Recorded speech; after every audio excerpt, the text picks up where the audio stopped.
It's another beautiful Sunday afternoon. This is Rubbing Minds. Welcome. My name is Ebuka Obiuchendu.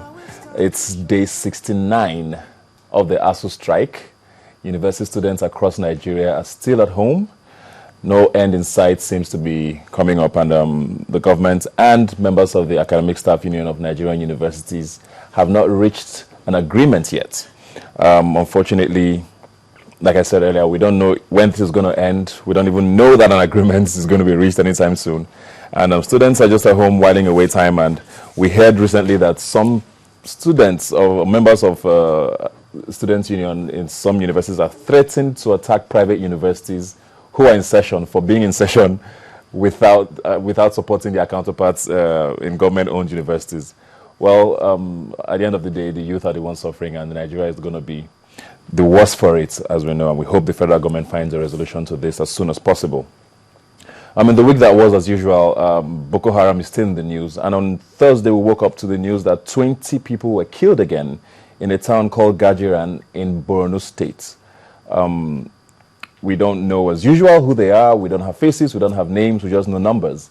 And the death toll continues to pile up. The state of emergency is still in place, and we don't know what the results from that is anyway, because the state of emergency was put up there to stop all of these killings and all of these deaths, and it's become a very weekly occurrence now without any end in sight. But today we also heard that 50 Boko Haram members were gunned down by members of the JTF.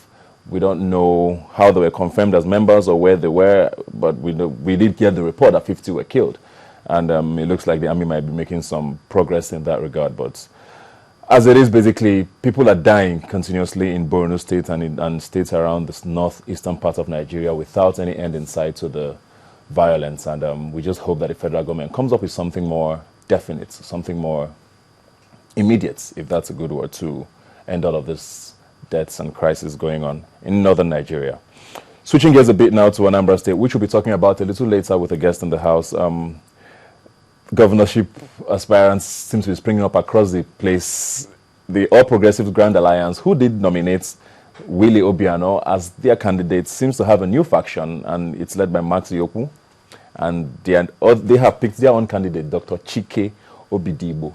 And they say he is the valid candidate of the All Progressives Grand Alliance. So the ruling party of the Anambra State seems to be in a little of a crisis there, and we'll be watching them to see who the authentic candidates will be and who INEC would approve as the candidates for the governorship elections, which comes up in November 14th of this year.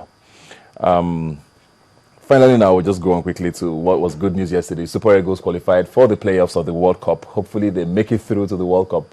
We know that is the one unifying factor that we have, and it would be a great thing for us to have our team at the World Cup in our centenary year. The World Cup will be held in Brazil. Hopefully they will put smiles on our faces and, as usual, distract us from all of the bad news that seems to follow us in this country these days. But when we come back, we'll have a lot more for you on Rubbing Minds today. We'll have a special guest in the house. We're talking about the youth minister who was sacked and all of that going forward. And of course, we have two very heavyweights in entertainment much later on the show. Don't go anywhere.